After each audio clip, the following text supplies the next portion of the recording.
A lot of entrepreneurs dream about success.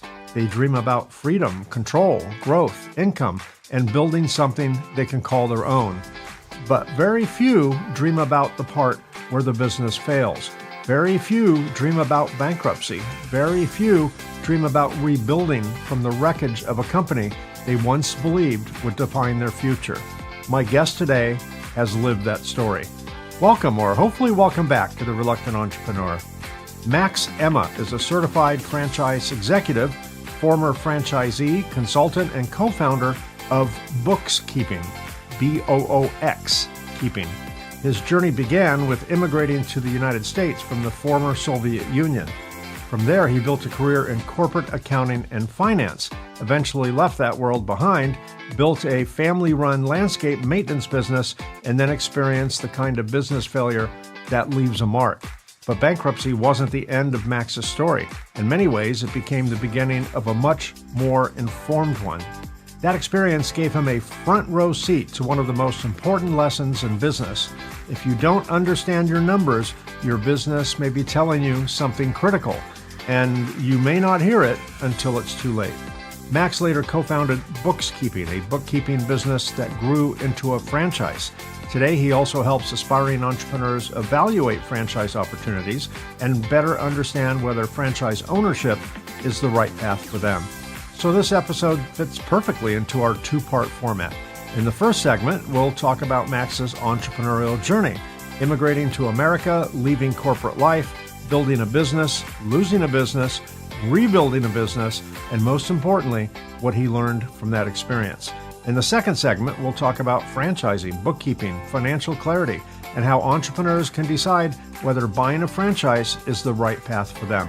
And it all begins right now. Stick around. Hi, Max. Welcome to the show. I'm looking forward to our conversation.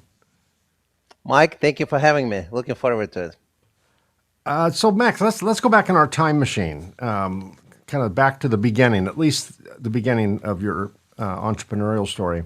You immigrated to the United States from the former Soviet Union. What do you remember most about that transition, and how did it shape the way you view opportunity today? It was interesting, to say the least. When I moved, I just turned 18.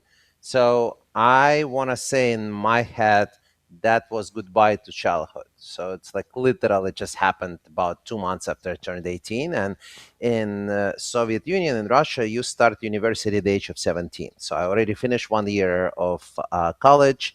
So I was part of the adult life, but I wasn't that adult. And when I came here, all of a sudden, from the person who depended on your parents, I became in charge because, I spoke a little English. At least I could understand something. My parents could not. And also two of our grandmothers, my grandmothers, came with us. So I all of a sudden became responsible to take them to all the appointments and get all the paperwork and everything else.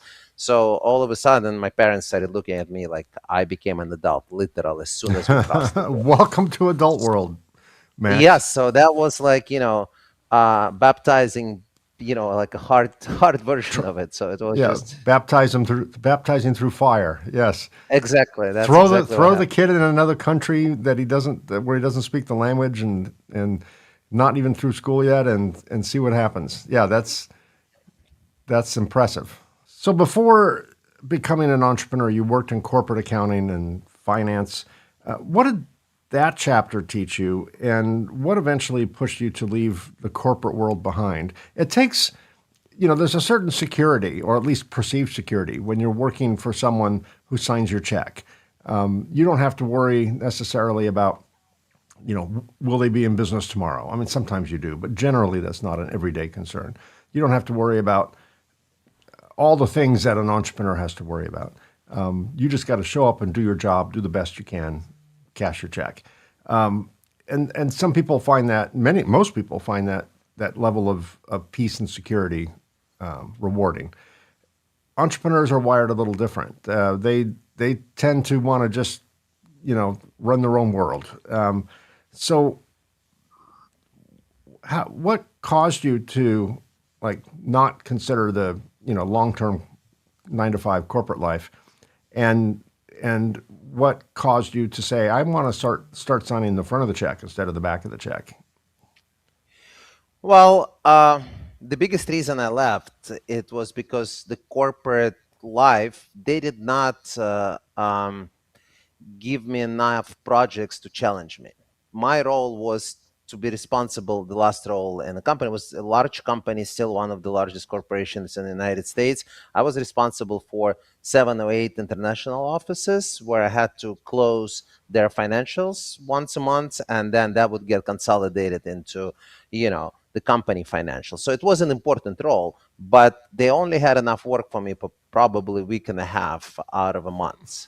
And then I was asking for projects. I was asking for more stuff, and they were giving me some. And then they finally said, "You know what? Just do whatever you want to do. Be there, but we don't have anything for you. When we do, we'll let you know." And there were months when I was busier, but most of the time, for 2 weeks, there was nothing. Um, Wow. and I would come home and I would be depressed, like literally. I would just lay on the bed. I'm like, I don't like it.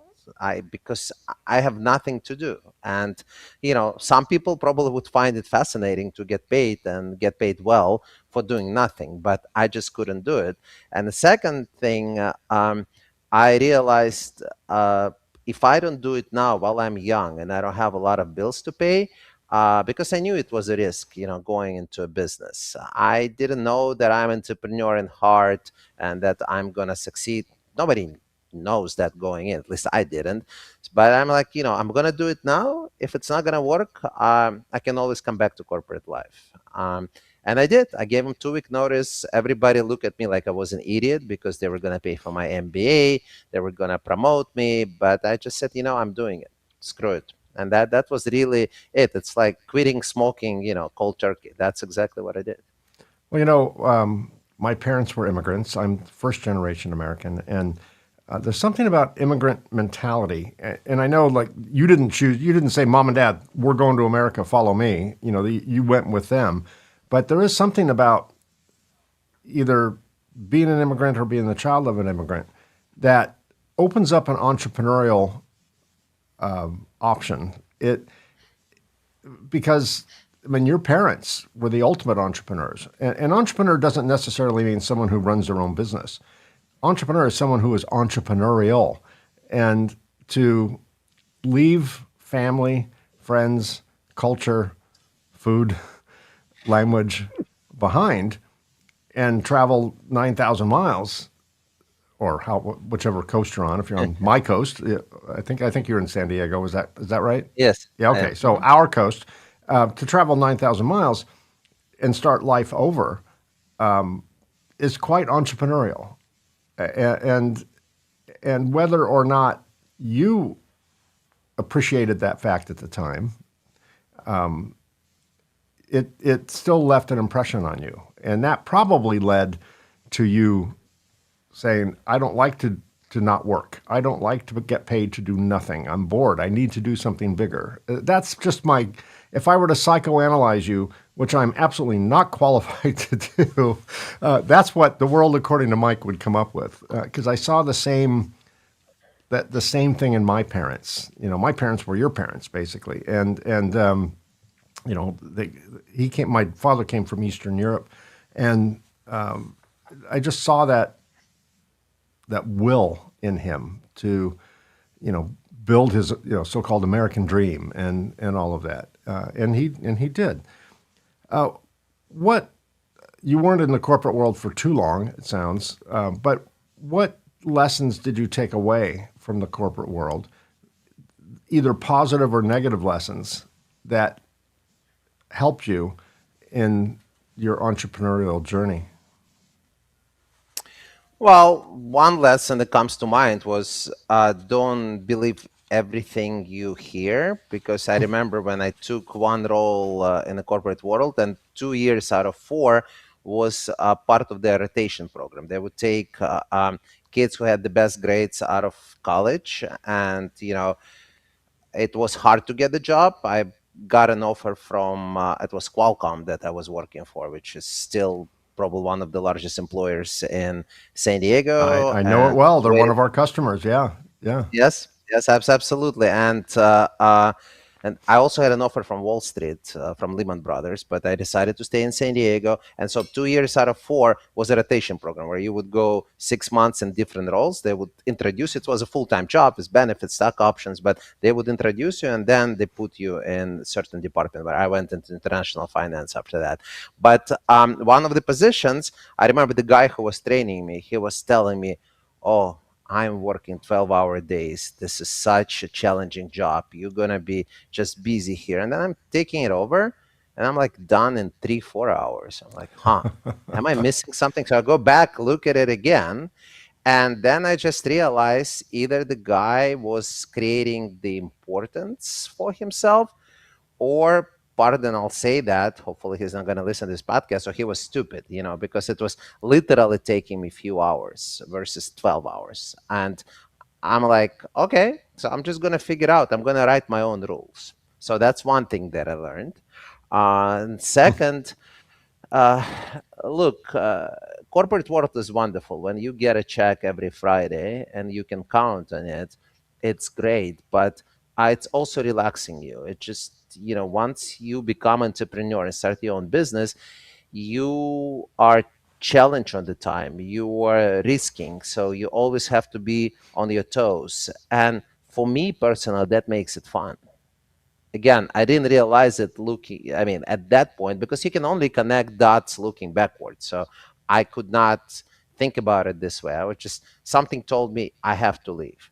And I did. And I mean, when we started the company, actually, it was 3 employees when I took over the company and then grew it to 96 employees.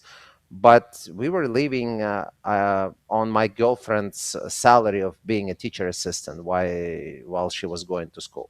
Hmm. So, but our bills were very small. I mean, I think the cars were paid for, so we just had to pay rent. And it was good old days when the rent wasn't as expensive as it is now in San Diego. Yeah, that's for sure. Everywhere in California, for that matter. So eventually, you built a family-run landscape business that grew. From what I read, it grew pretty significantly.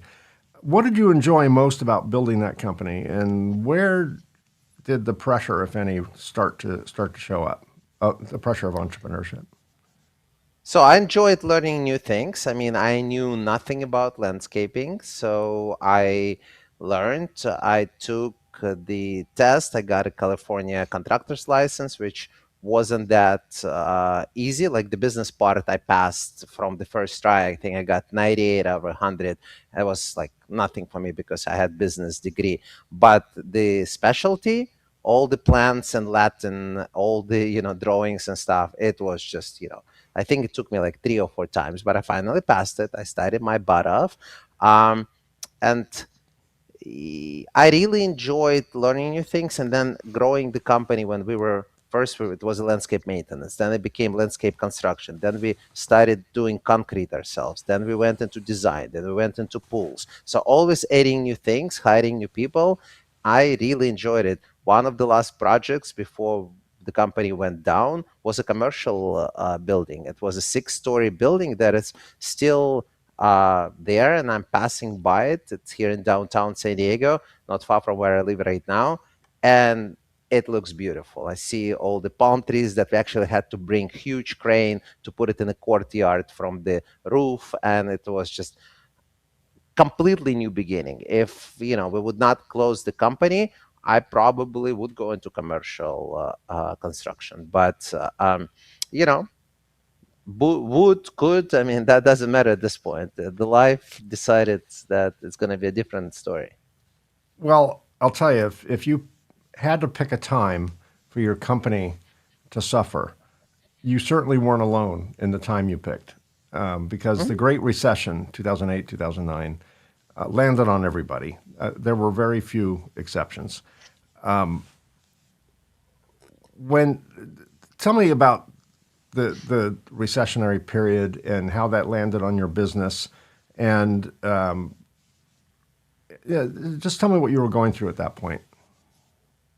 Well, being brought up in the Soviet Union, bankruptcy was a really bad word. I mean, it was just, in my mind, it was the end of life. Like literally, I took it that seriously. I'm, this is it. I'm done. Corporate I'll suicide. pretty much I'll never recover from that. I'll have to live with it for the rest of my life. And what did I know? That the US government actually helped all the banks that were owed this money, and they got their money back and more. So Yeah. I remember that I paid all my employees. Everybody got paid. So really the only people or companies that suffer from my bankruptcy were like Citibanks, American Express, and everybody else of the world. Which again, The for government them bailed it them was out. Yeah. pennies. Yeah, the government bailed them out. The government did not bail us, the entrepreneurs, out, but definitely helped them. Anyway, at this time, I saw this was over. The blessing in it was that nobody was hiding. As you said, everybody suffered because I was ready to give up my entrepreneurship and just say, you know what, I tried, didn't work for me. I'm going to go work for somebody. And I started looking for jobs, but nothing was available. Everybody was laying people off. Nobody was hiding. And, I didn't have a choice but start another business. And I'm glad I did. Otherwise, my story would be different. Yeah. So it was scary. I didn't know what to do, but we had one baby at home and one on the way. We didn't have a choice. There We had wasn't to make it. time. Yeah. Yeah. You didn't have time to wallow in it and feel guilty or shameful or whatever. You just needed to move forward, right? A lot of entrepreneurs carry some degree of shame or guilt after a business failure. That's human nature. That's normal. You probably had even more because of the cultural background in the Soviet Union. How did you personally process that experience? And when did it start to feel less like an ending and more like an education or a new beginning or both? Well, who said that? Somebody famous. You cannot change the past. I mean, obviously, everybody knows that, but I've read it in one of the books, like in this phrase, you can't change the past. So I guess I realized really quick that, I mean, feeling guilty and feeling upset and being down, not going to help me to succeed in my new business. So I just like gave it up. And I, I think the actual bankruptcy, when you go through the process, and it's a process and takes longer, unfortunately, because we had to personally guarantee everything. It had to be not only business bankruptcy but also personal bankruptcy. So it was like two chapters. First we went through discharge on the business, and then we did it on the personal. So like we had to be in front of the bankruptcy judge two times. So, and Mm. I guess the second time when it was personal, the judge just said the case is dismissed, or we got a letter. I don't remember the process, and I don't want to remember, to be honest with you. But No, no, of course. I think we got a letter in the mail after like a while. Um, I'm like, okay, I'm done. I'm just putting it behind me, and I can concentrate on my future.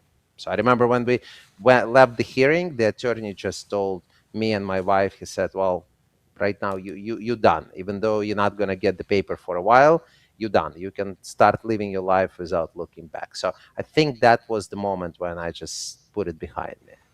And started building Max Emma 2.0, right?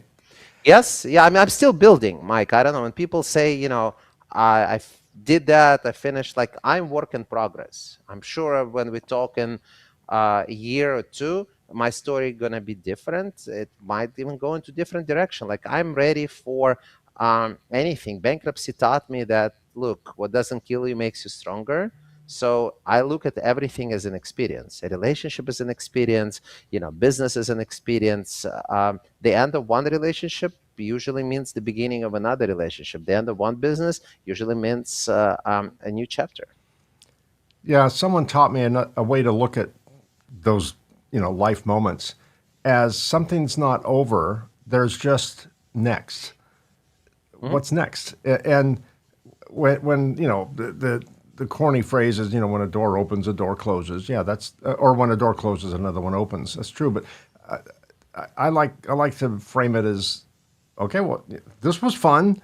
I don't know why it's over, but okay, what's next? What you got for me next? Like we're showing up for an assignment, and I think life gives you assignments. They just don't share them in advance with you, right?